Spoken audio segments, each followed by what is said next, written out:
A very good morning to all of you dear students. Welcome back to Gyan Manjari Modern School YouTube channel. Myself Disha Pandya and today I am going to teach you English of Standard 3rd. Okay. So in previous session we completed poem number 8 with a friend with its explanation, hard word, glossary word, and also we done the exercises of the unit with a friend. Okay. So today we are going to start a new topic on page number 66, worksheet number 2. Okay. So ये mix combination है all the units का. Worksheet 1 के बाद में जितने भी units हमारे complete हुए हैं उसका कॉम्बिनेशन है. सो आज हम इसे करेंगे. ठीक है. So be ready with your pen pencil and write with me worksheet number 2. और यहाँ पर हमारा फर्स्ट क्वेश्चन है question number 1. Say whether the following sentences are true और फॉल्स. यहाँ पर आपको ABC करके 3 सेंटेंसेस दिए गए हैं और आपको ये बताना है कि ये जो सारे सेंटेंसेस है वो ट्रू है या false according to the lessons और पोएम. जो भी हमने आगे पोएम्स और लेसन्स कंप्लीट किए हैं उसमें से ये सेंटेंसेस है अलग अलग यूनिट में से. सो आपको ये बताना है कि ये सेंटेंसेस ट्रू है या false. Okay. So here our first sentence is true और फॉल्स आपको बताना है. ठीक है. और हमारा फर्स्ट सेंटेंस है the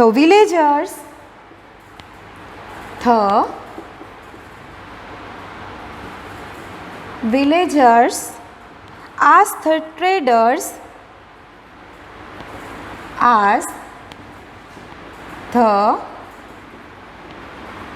traders to eat the what-not fruits. To eat the what-not fruits. That means कि विलेजर्स ने ट्रेडर्स यानी कि व्यापारियों को ये बताया था कि आप वोट नॉट फ्रूट्स को मत खाइए. ये सब हमने कहाँ पर पढ़ा था, कौन से लेसन में, vote not tree. Okay. Vote not tree का जब हमने एक्सप्लेनेशन देखा था तब हमने इसकी स्टोरी भी जानी थी, जो कि एक जहरीले ट्री ट्रेडर्स और विलेजर्स के बिटवीन में थी. ओके. सो हमने यहाँ पर क्या देखा था कि एक वोटनोट ट्री था जिसके जो फल थे वो क्या थे, पॉइजनस यानी कि जहरीले थे. जो भी उन फ्रूट्स को खाता था वो मर जाता था. ये जो ट्रेडर्स का काफिला कारवा वो जब वोटनोट ट्री के पास से गुजरता है तब उसमें से कुछ ट्रेडर्स वो खाने वाले होते हैं, लेकिन उनका जो कारवा था उनके लीडर ने उनको आगाह किया कि ये मैंगो ट्री नहीं है, इसके जो मैंगो ट्री जैसा दिख रहा है लेकिन ये मैंगो ट्री नहीं है, इसके जो फ्रूट्स है वो क्या है, पॉइजनस है. ठीक है. किसने कहा था ये सब? उनके लीडर ने, गांव वालों ने नहीं कहा था. That's why this sentence is false. Okay. क्योंकि यहाँ पर क्या कहा गया है कि विलेजर्स ने बोला था कि वॉट नॉट फ्रूट खाइए. The villager asked the traders to eat the what not fruits. Villagers ने नहीं कहा था बल्कि उनको अपने आप ही लगा था कि ये खाना है और उनको उनके लीडर ने मना किया था कि ये नहीं खाना है. That's why this sentence is wrong. So the answer is false.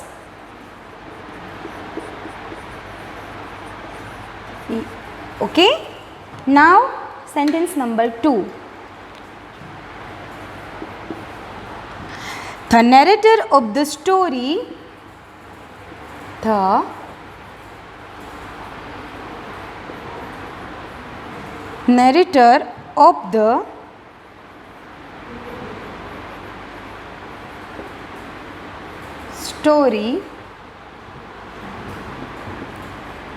A Pain with Love, was a kind boy.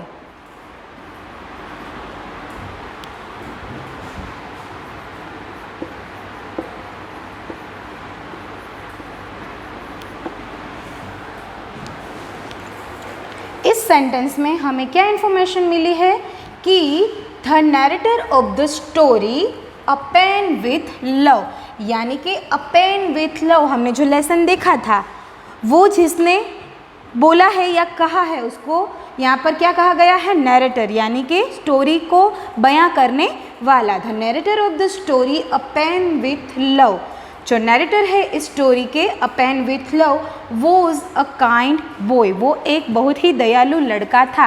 क्या ये बात सच है? तो फिर से गौर कीजिए, अ पेन विथ लव की स्टोरी को क्या था, वो 3 फ्रेंड्स के बारे में थी। क्या स्टोरी थी कि भाई Raju and Suresh both are good friends, okay, वो बहुत ही अच्छे दोस्त थे, लेकिन राजू बहुत ही गरीब फैमिली से बिलोंग करता था, जबकि सुरेश एक बहुत ही धनवान यानी कि पैसेदार फैमिली से बिलोंग करता था। और नैरेटर का कोई नाम नहीं बताया गया है, लेकिन वो ये पूरी स्टोरी कह रहा है। एक बार क्या होता है कि सुरेश एक बहुत ही अच्छी पेन लेकर आता है स्कूल में, ठीक है, बहुत ही कीमती होती है, बहुत ही एक्सपेंसिव होती है, और राजू की गलती से राजू की गलती नहीं होती, लेकिन वो पेन को देख रहा होता है और कोई एक लड़का खेलते खेलते उसके पास आ पहुंचता है और उसके धक्के से वो पेन राजू के हाथ में से गिर जाती है और वो पेन टूट जाती है 2 हिस्सों में, ठीक है।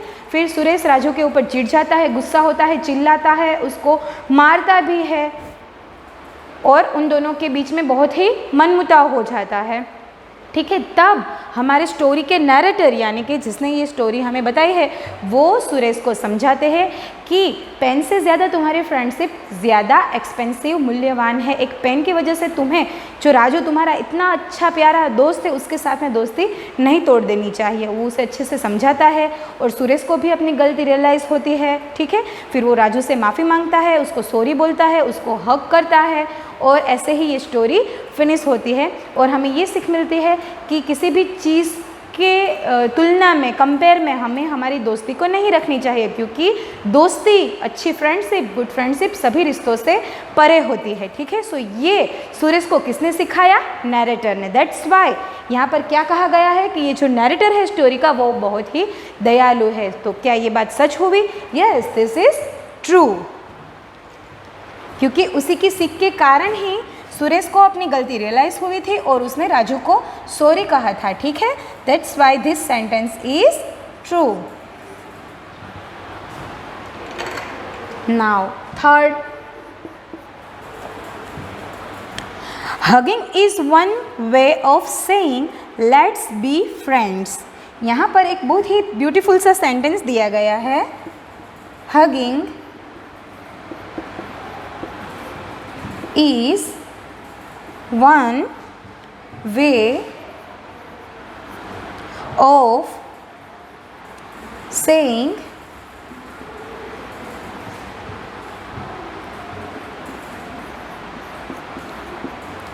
let's be friends।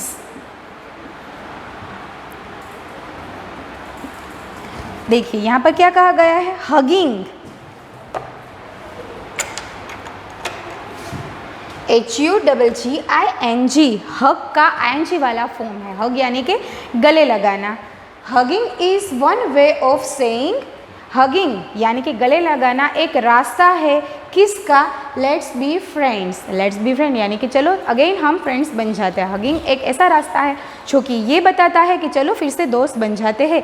कभी हमारे दोस्त के साथ अगर झगड़ा हुआ है, ठीक है, और हमने उससे दोस्ती भी तोड़ दी, झगड़े के मीनवाइल हमने उससे दोस्ती भी तोड़ दी, ठीक है, तब अगर हमें हमारी गलती एहसास हो जाता है, हमें हमारी गलती का एहसास हो जाता है और हमें उससे जाकर गले लगा लेते हैं, तो जो भी मनमुटाव है वो मिट जाता है। सो हम ऐसा कह सकते हैं कि हग करना ऐसा बोलने के बराबर है कि let's be friends. So that's why this sentence is true, क्योंकि ऐसा होता है, ठीक है। So the answer is true. Okay students, so आप ये क्वेश्चन नंबर 1 लिख लीजिए।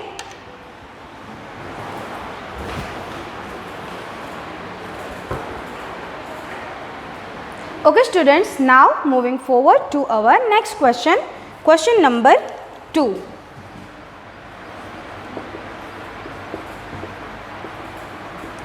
Answer the following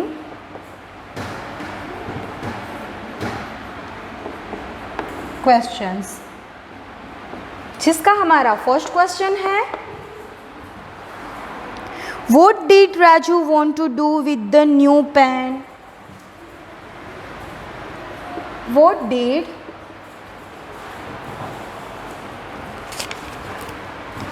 Raju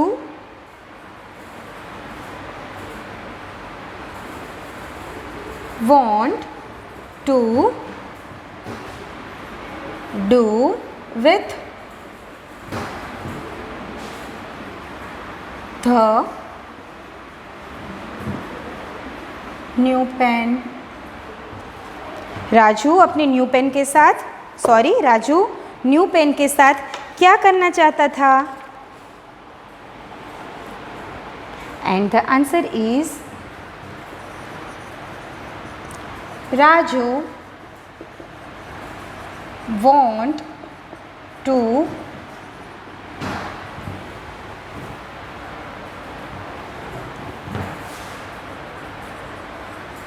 try out the new pen. यानी कि राजू सुरेश जो न्यू पेन लेकर आया था वो राजू को बहुत अच्छी लगी थी, कितनी चमकीली थी, शानदार थी, बहुत ही एक्सपेंसिव थी। राजू ने पहले कभी ऐसी पेन नहीं देखी थी, दैट्स वाई राजू उस पेन से लिखना चाहता था, उसको ट्राई करना चाहता था। ठीक है, तो ये था उसका answer. Now question number 2, what was the difference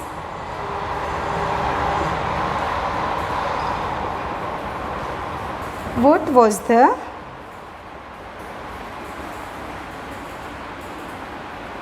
difference between the mango tree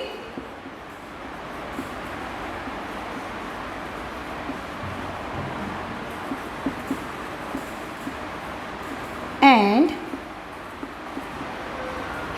the walnut tree?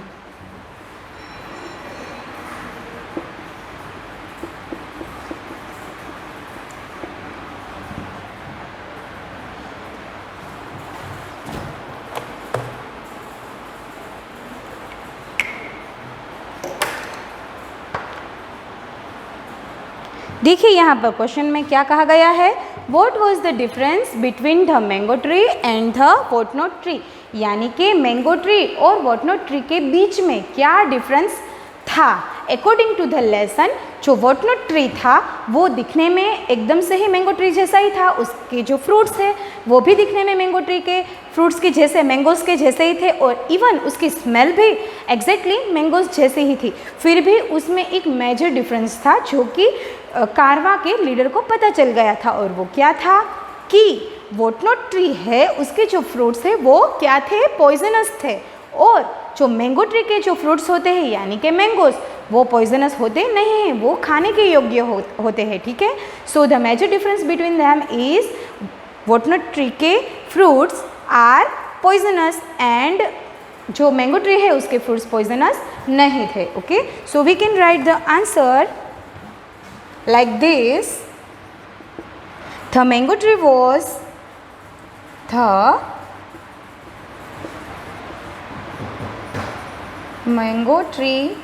was not poisonous,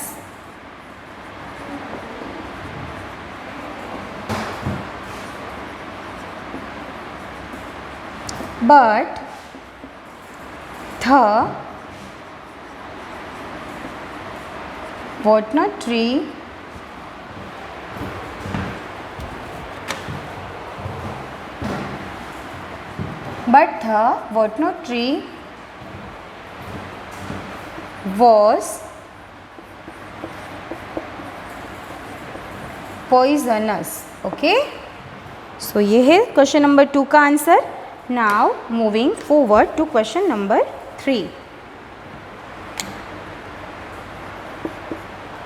question number 3 क्या है, What helped the traders stay alive? What helped the traders stay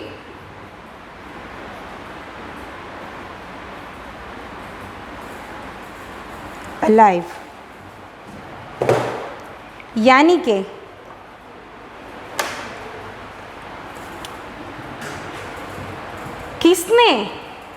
किसकी मदद ने traders को ज़िंदा रखा, यानी कि किसकी मदद ने ट्रेडर्स यानी कि व्यापारियों को, कारवा के जो बाकी के व्यापारी थे उसको किसने हेल्प की ज़िंदा रहने में। सो हमें स्टोरी पता ही है कि जो भी कारवा उस वोटनट ट्री के पास से गुजरता था वो एकदम से अट्रैक्ट हो जाता था उसके फ्रूट्स से, ओके, क्योंकि उसकी स्मेल, उसका लुक, उसका सारे के सारे फीचर्स किसके जैसे थे, मैंगो ट्री के जैसे और मैंगोज़ के जैसे थे। सो सारे के सारे यात्री जो वहाँ से निकलते थे वो उस फ्रूट को खाते थे और खाकर नींद में ही मर जाते थे। लेकिन उस कारवा के, जो कारवा वहाँ से गुजरने वाला था, उसके लीडर को ट्री को देखकर पता चल गया 3 बातों से। कौन कौन सी, कि एक तो ट्री एकदम से ही गांव के बाजू में ही है, फिर भी किसी ने, पूरे का पूरा ट्री है वो फ्रूट से भरा हुआ है, फिर भी किसी ने एक भी फ्रूट नहीं उतारा। और सेकंड थिंग कि ट्री एकदम क्लाइंब करने में ईजी है, ओके, फिर भी किसी ने इसको नहीं लिया। सो ये उसकी वाइजडम से, किसकी वाइजडम से, लीडर की वाइजडम से बाकी के जो ट्रेडर्स थे उनकी जान बच गई। ठीक है, so we can write the answer.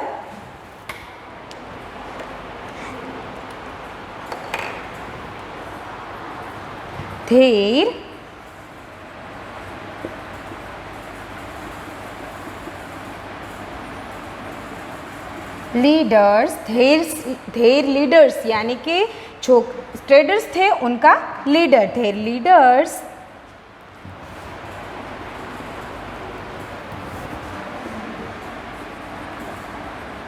wisdom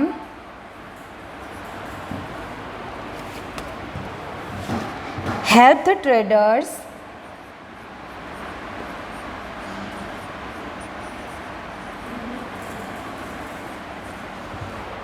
stay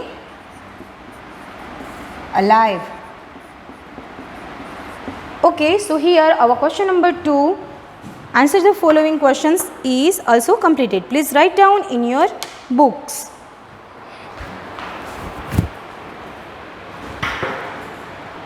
Now we are moving forward to question number 3.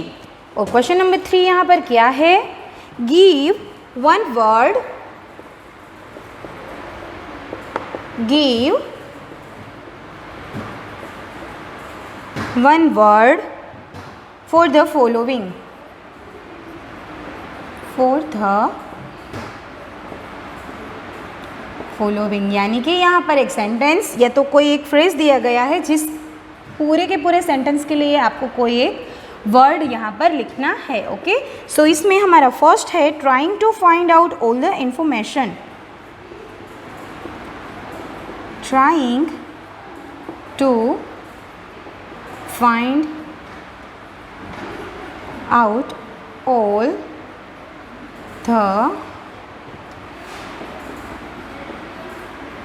information। और यहाँ पर हमें इसका आंसर लिखना है।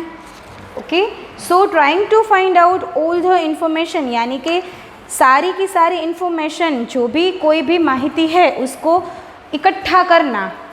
जैसे कि पुलिस, अगर कोई मर्डर हो जाए, कोई चोरी हो जाए, तो उस जगह पर जाकर सारी की सारी जो घटनाएं थी, जो वारदात थी, उसकी इंफॉर्मेशन कलेक्ट करते हैं। ठीक है, सो इस सेंटेंस के लिए हम वन वर्ड कौन सा यूज़ कर सकते हैं, इन्वेस्टिगेशन। इन्वेस्टिगेशन यानी कि collect all the information. Okay, now second,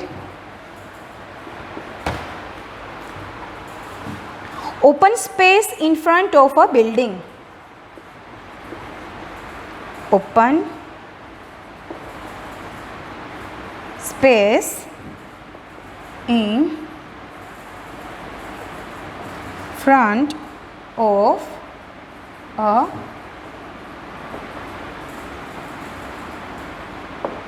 building। यानी कि कोई भी बिल्डिंग के सामने की खुली जगह, इसको वन वर्ड में क्या कहा जाता है? यार्ड। क्या कहा जाता है? Yard. So write down yard in this blank. And now the last, greatly surprised.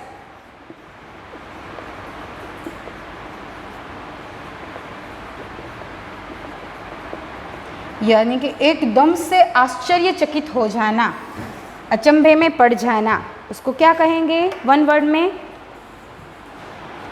एस्टोनिज्ड।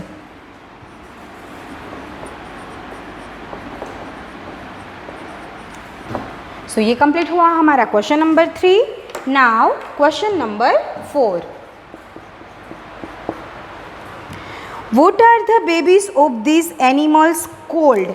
यहाँ पर कुछ एनिमल्स के नाम दिए गए हैं, जैसे कि डक, हॉर्स, सीप, काउ, लायन एंड केट। आपको क्या करना है? उनके बेबीज के नाम लिखने हैं उनके सामने। Okay, so I am writing the answer here. Duck, second horse, third sheep,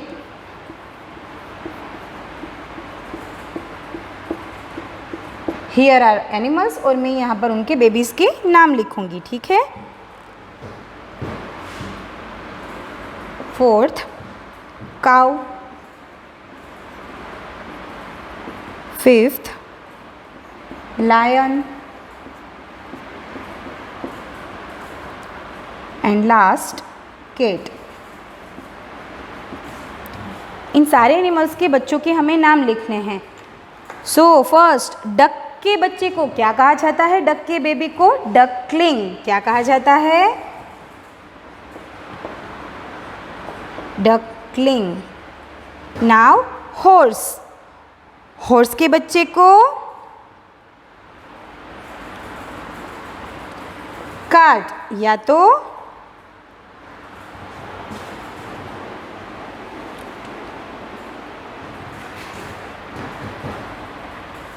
coat या तो फिली। नेक्स्ट सीप, उसके बेबी को क्या कहा जाता है? लेम। नेक्स्ट काउ तो काफ, लायन तो कब एंड केट तो kitten. So this is the answer of question number 4. Write down question number 3 and question number 4 in your books.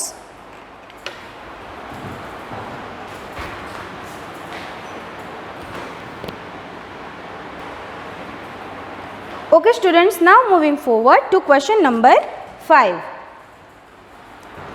Complete each sentence with the correct pronoun.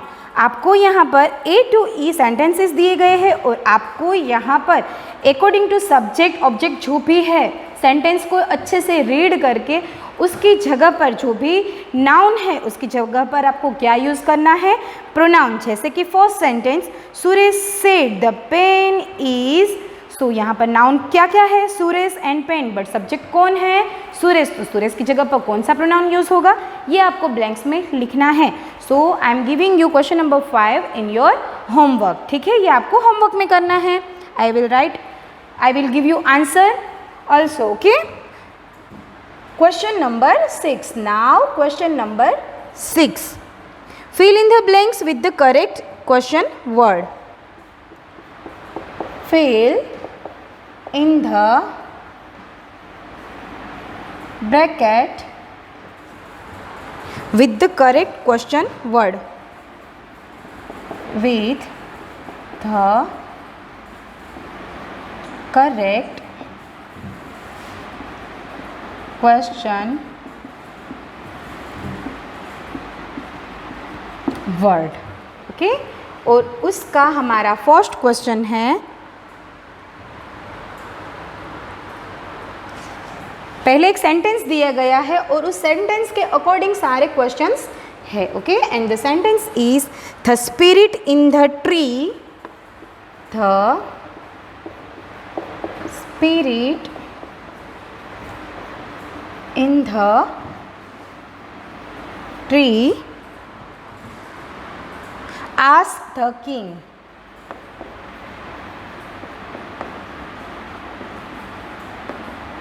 ये हमारा sentence है और इस sentence के ऊपर से कुछ क्वेश्चंस यहाँ पर दिए गए हैं. Blank is the most powerful in the world. Is the most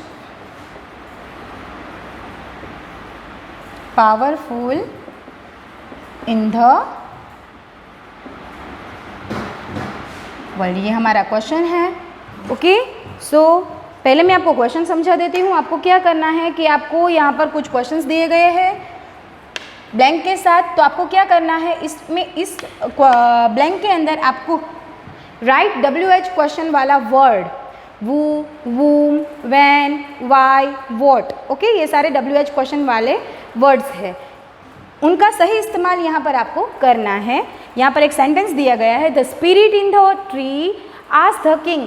tree की जो आत्मा थी उसने किंग से कहा. ठीक है, ये सेंटेंस है. उसके अकॉर्डिंग कुछ सेंटेंसेस इन क्वेश्चंस दिए गए हैं. आपको राइट WH क्वेश्चन यहाँ पर लिखना है. Is the most powerful in the world. In the most powerful in the world यानी कि पूरे वर्ल्ड में, पूरी दुनिया में सबसे ज़्यादा शक्तिशाली कौन है. तो अगर हमें कौन से क्वेश्चन करना है तो हम कौन सा WH क्वेश्चन यूज़ करेंगे यहाँ पर, वो. वो is the most powerful in the world. Now second, blank would you require men to, would you require men to plow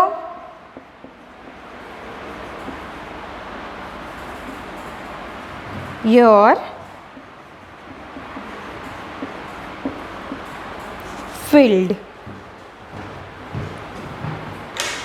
यहाँ पर हम एक WH क्वेश्चन का यूज़ करना है. सो हम कौन सा WH वर्ड यूज़ कर सकते हैं, would you require man to plough your field. आपको आपके फील्ड यानी कि खेतों को प्लो करने के लिए मैन की ज़रूरत है. क्यों है. सो अगर हमें क्यों से क्वेश्चन करना है सो हमें कौन सा WH वर्ड का यूज़ करना होगा, why. Why would you requirement to plough your field. आपको क्यों ज़रूरत है अपने खेतों को प्लो करने के लिए मेंस की. Okay, now third, blank is it strong to fight. Is it strong to fight. यहाँ पर क्या क्वेश्चन किया गया है कि ये क्यों फाइट करने के लिए इनफ स्ट्रॉन्ग है. सो यहाँ पर भी हम सेम वाई से क्वेश्चन कर सकते हैं, why is it strong to fight. Okay, now question number 4 और वो क्या है, is the easiest way to cross this river. Blank is the easiest way to cross this river. कि रिवर को इजीली क्रॉस करने का रास्ता, इजीली क्रॉस करने का रास्ता क्या हो सकता है. क्या से अगर हमें कोई क्वेश्चन करना है तो हम किससे करेंगे, what. What is the easiest way to cross this river. Okay, and the last question is many people will you need to plough this land. Many people will you need to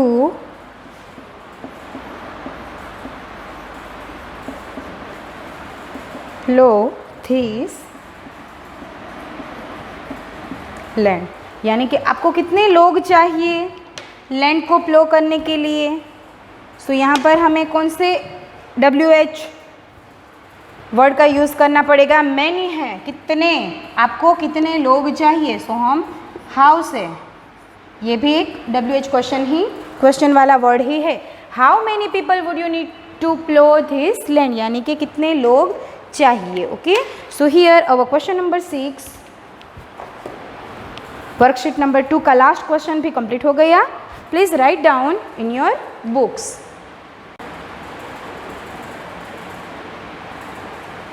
Okay students, so here I am going to end it this session and today's your homework is question number 5. Complete each sentences with the correct pronoun. जो question number 5 है वो आपका homework है and remember ये worksheet आपको आपकी fair book में लिखनी है। ओके, सो जब भी आप अपनी बुक यहाँ पर चेकिंग के लिए भेजेंगे तब मैं इसे देख लूँगी और इस क्वेश्चन का आंसर शाम को मैं आपको सेंड करूँगी ग्रुप में, ठीक है। So see you in our next class, till then stay home, stay safe, good bye.